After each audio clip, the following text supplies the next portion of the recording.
Welcome. In today's video, I'll be showing you how to uninstall WPS Office from PC or laptop.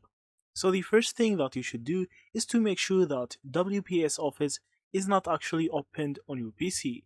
So most of the times, these apps is actually running in the background. So to fully stop it or exit, the first thing that you should do is to just open right here and see if its icon is still there. I'll see I don't have it, but if you have it, you can just right click and click on exit. So the second thing that you can actually check is to right click on the taskbar and click on Task Manager. After that, you can search for WPS.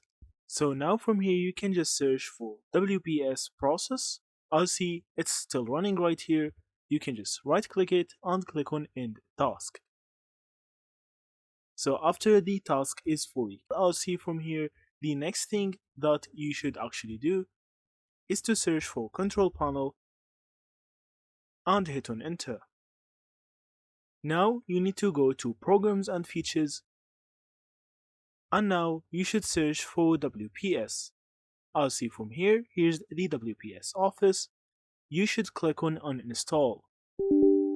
Now hit on yes and wait for the uninstaller to pop up.